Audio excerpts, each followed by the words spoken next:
Afternoon. I am once again back at Performance Remap with Chris doing a diesel.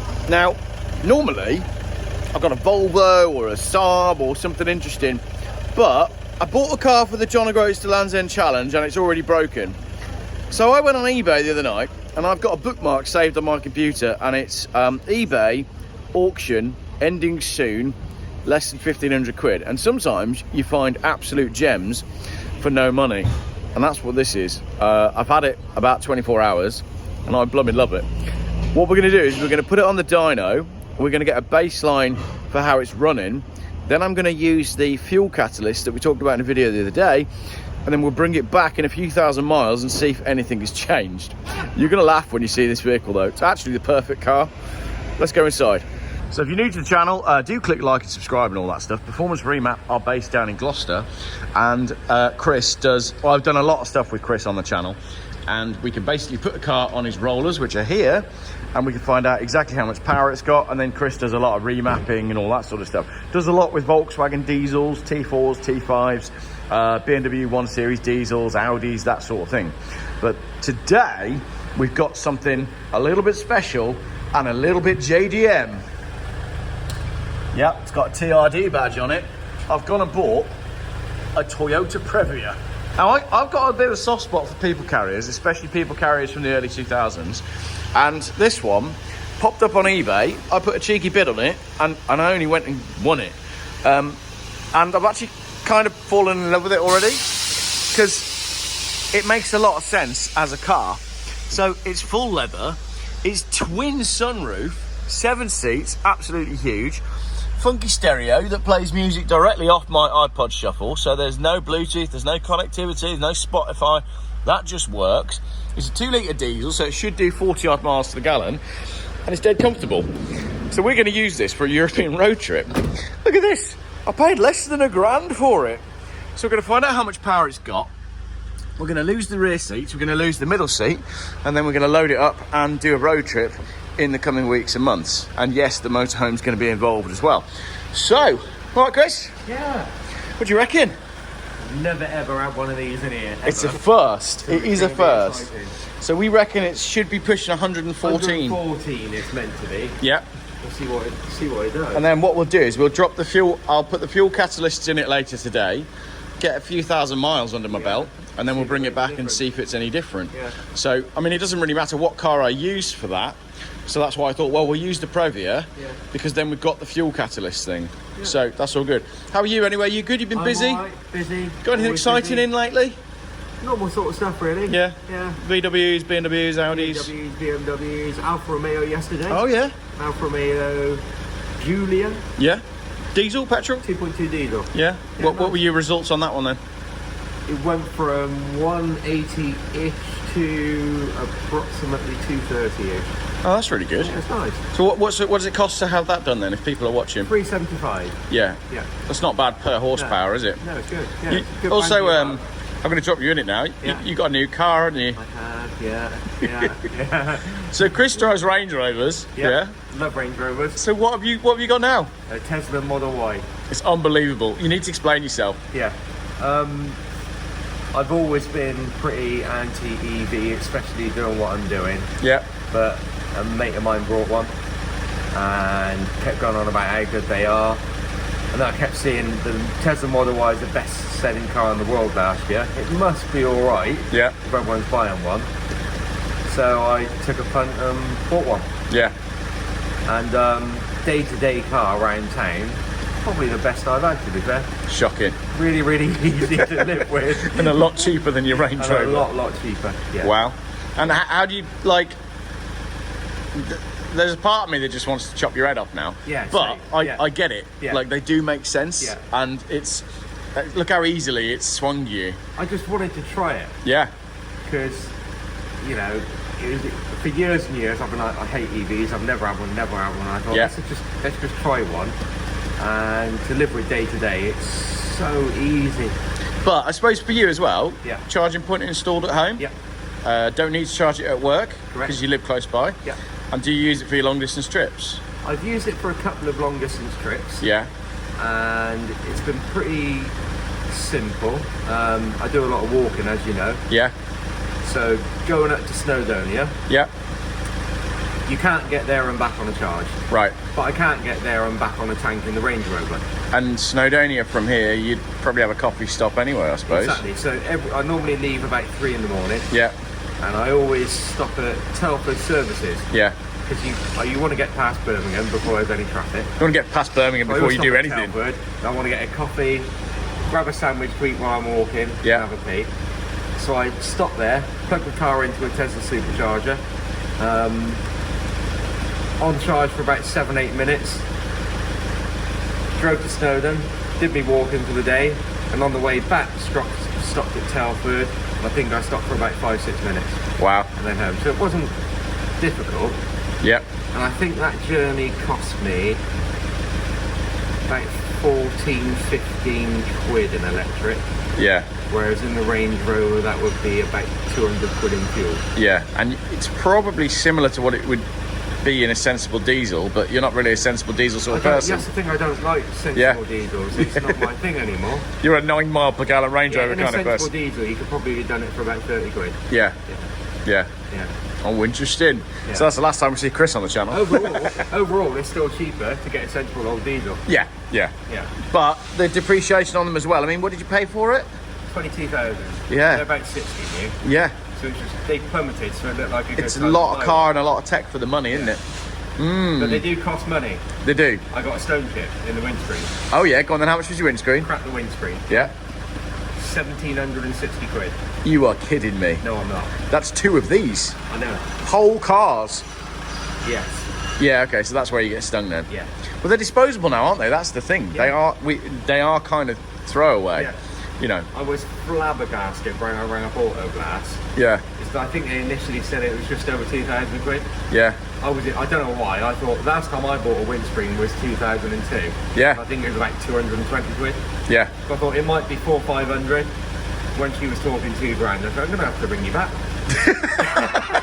I'd rather get rid of the car. I have to ring you back. Brilliant. All right. So we're going to aim for 114 horsepower. It's 170,000 miles, but it's a Toyota, so we're kind of expecting it's got to come out 115, hasn't it?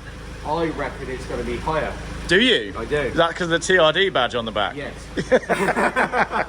I'm excited. All right, cool. I think it might be higher. Yeah. If you're not familiar with the videos that I've done here with Chris, we've got this massive, great air machine that you don't want to put your fingers anywhere near. That'll generate air that goes through the radiator so you can run the car at high revs. Chris will strap the car down, we'll set the rollers up. This is a 4-wheel drive one as well, so you can do 4-wheel drive. Obviously, this car is just front-wheel drive, so we won't be using the rear rollers. So in a minute, what Chris will do is click all the bells and whistles, and then these will move out of the way. And then we'll just run the dyno on the front wheels. Done this a number of times. It's always good fun coming down and making videos with Chris and seeing what these cars will make. I'm not expecting too much smoke on this one. Should be all right. It seems to run fairly clean. Yeah, you notice it on the road. Yeah, absolutely. No, it drives really well. I don't know why I haven't bought more Japanese cars. I think because they're usually a bit boring. Yeah, that's the trouble. It's not very exciting, but it's... But maybe it is boring when your car just works all the time. Yeah. Unlike the Volvo that isn't here because it's broken. It's broken.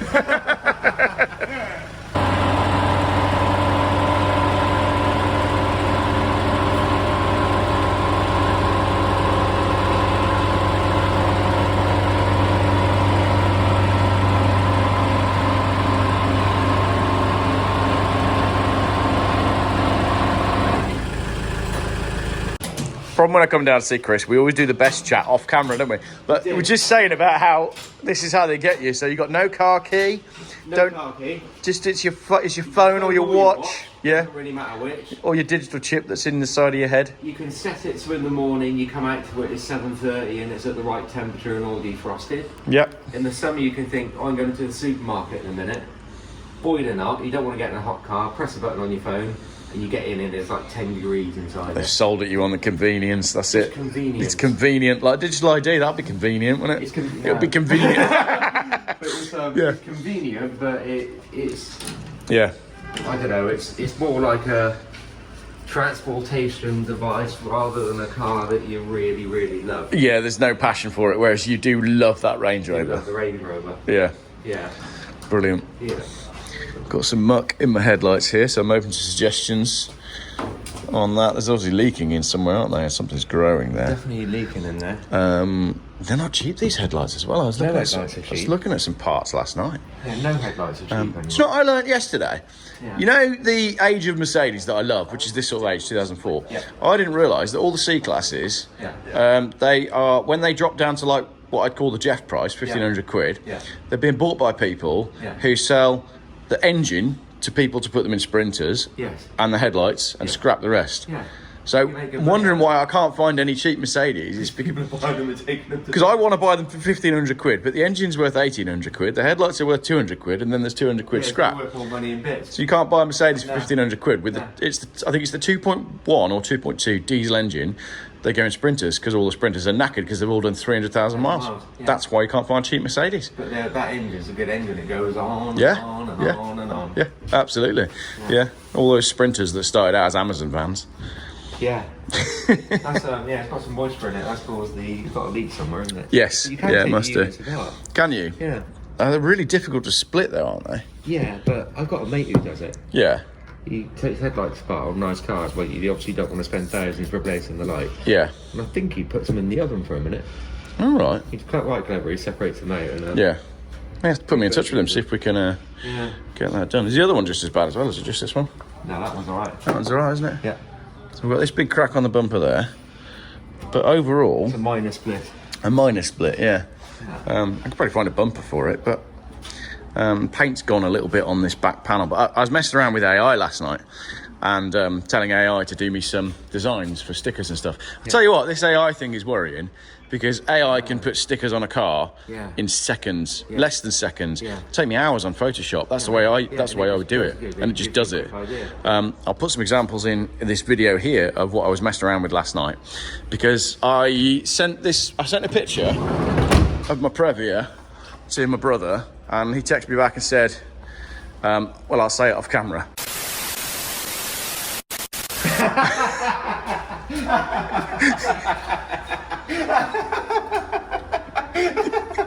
Exactly. So I need to put some stickers or something on it so it just looks a little bit less Birmingham. Yeah. So I'll come up with some ideas, but I think maybe the TRD Japanese theme is the way to go. Big flames, something, anything, make it look less like a Wolverhampton taxi. But I'm a big fan of it though. I like oddball cars and I like cars that we shouldn't like, and I quite like this. And everybody knows I like a sunroof, and this has got two of them, so and I've never had anything like this. I've never really bought anything like this for the channel, so it's a bit of fun, isn't it? Yeah. It'd be perfect for long distance. It's a Previa or it's an Estima, depending on which market it was in. I'll go for Previa by spelling. Autocorrect was putting it as previous. Toyota Previous. But I really wanted the older shape, but you can't buy them anymore. They've all disappeared. Yeah, they'll be gone. You know, the iconic one with the big glass rear end. They're so cool. But this will do for the minute, and it's not bad for 979 quid. Yeah, I don't think it's got traction control. You can dyno pretty much anything apart from the new stuff. We did try to dyno a Volvo XC90, and that didn't work because the Volvo spazzed out. There were too many, probably can't say spazzed out, can you? But there were too many systems on the Volvo, so the Volvo got confused and it didn't like the dyno. And the other one that we had problems with, as Chris starts to get things ready, was a Mercedes SL with dynamic suspension. That was a scary moment. Chris got that car up to speed and then it nearly jumped off the dyno when it got confused as to where it was. But most cars will go on this dyno.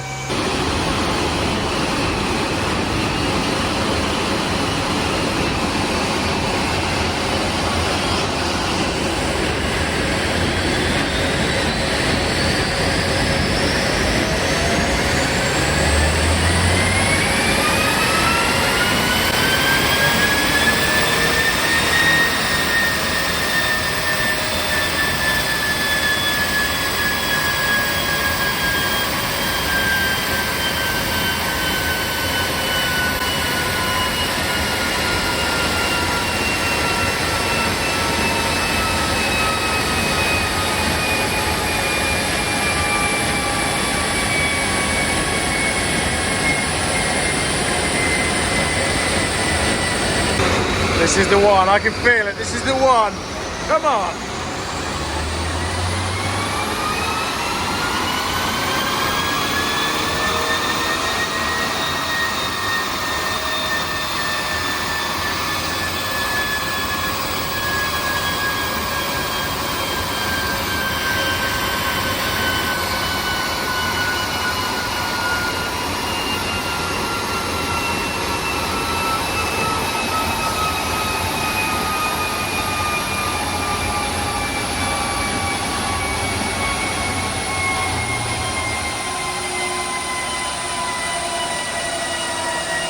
It's all over. It's all over. Let's see what we get. Yeah, that first run was really low. I didn't see the engine horsepower, but I saw the wheel horsepower. Yeah, so 99 first run. Yeah. And I thought, oh my god. Yeah. Something's broken, but after that, boom! Yeah. 111, 111, 111. Pretty consistent, isn't it? Yeah, it should be 114, so... We're not far off then. More or less. Yeah, well, consider it's done 170,000 miles. Yeah. Not too bad. I still think the best result we've ever had was my red Volvo. Remember that one? Yeah. That one did really well. Because that did better than it should, didn't it? Yeah, it did, yeah. Yeah. But I guess this has got it'll have a catalytic converter in there. I think it's pre-DPF and all that, though. It's pre-DPF, but it's definitely got a cat. Yeah, it'll have a cat in there. You can taste the diesel in here. Yeah, you can.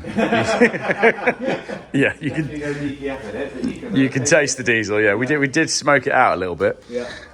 So I reckon maybe some injector cleaner, and then we'll try our fuel catalyst and bring it back in a few weeks when I put some miles on it, and see if we can get any better than that. So, ladies and gentlemen, remember that 111 is what we're running.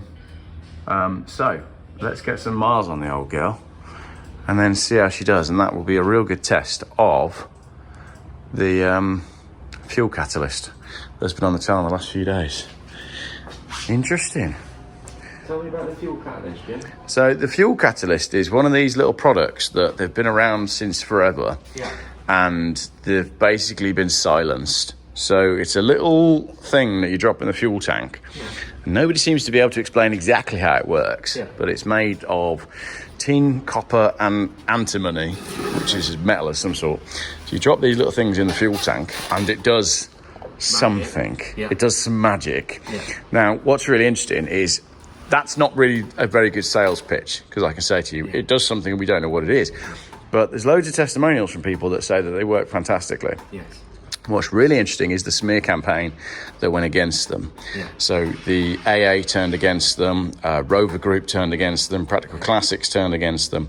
Whereas previously, Rover were having great results and they were selling them in dealerships so that you wouldn't need to change your head for unleaded fuel. Practical Classics said they were wonderful, and then suddenly it all turned around. New thing, aren't they? No, they've been around since like World War II. Yeah, I can remember seeing an advert for one of these in about probably 98, 99, sat in the car garage. Yeah. Yeah.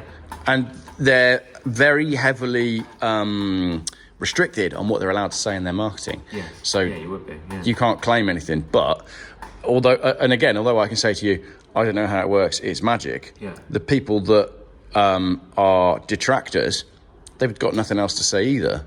Yeah. So it's like neither side can scientifically prove anything. So the AA have said that we don't advise putting them in the engines, but putting them in the fuel tanks, but they can't provide any paperwork as to why that is. Yeah.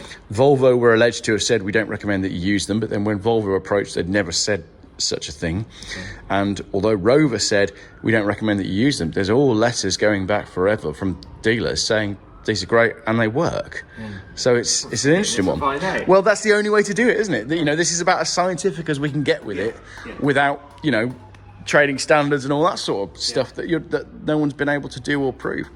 So I think my plan is let's get a couple of 3,000-4,000 miles on this Previa, and then we'll bring it back and remap it and see how we go. We've set a benchmark now, haven't we? So cool. All right, you got anything interesting in this afternoon? Mark 7.5 Golf GTI this afternoon. Yeah, bread and butter stuff. Yeah. What kind of gains will you expect on that? 220 standard. You should see 300 to 320, depending on if any mods and fuel. That's a huge jump. Yeah, they tune well. Yeah, Pretty well. awesome. But All it's right. manual ones, we need to be careful with torque because the clutches aren't very strong. Right, interesting. Definitely get more power out of the DSG because you can give it more because it won't. Oh, right. You've got to be careful with clutch slip on the manuals. I didn't know that. I thought the manual was more robust than the DSG. No, There you go. Are there any cars that you would recommend or wouldn't recommend for tuning? Oh, loads I wouldn't recommend. Excellent. Yeah. Yeah, huge list. Yeah. But no, most of the common stuff is good as gold. Yeah. Yeah. Cool. All right. Well, thank you very much. We'll take this away, get some miles on it, and see what she does when we come back. Yeah. Cool. Thank you, everyone, for watching. Okay, that's that then. Chris is bringing the Toyota Previous out. 111 horsepower is what we've got. So now we'll install the fuel catalysts, do some miles, and see what she gets. I'll show you my Previa properly in another video. I do think it was a really good buy. I appreciate it's not the normal thing that I have on the channel, but if you're planning on doing some international touring, it's the perfect vehicle. So we'll be seeing Chris again, and we'll find out what it does once we've got some miles on her and on her or him. Let me know what you think it needs sticker wise to make it a little bit less Birmingham. Thanks for watching. Always sirens here. I look terrible today, sorry about that. Right, last thing, mileage check. So the mileage at the end of this video is 169,285. I've got about 30 miles to drive home, and then I'll fit the fuel catalyst when I get back, and we'll see how she does over the next few thousand miles. I'm excited to find out. I hope you are too.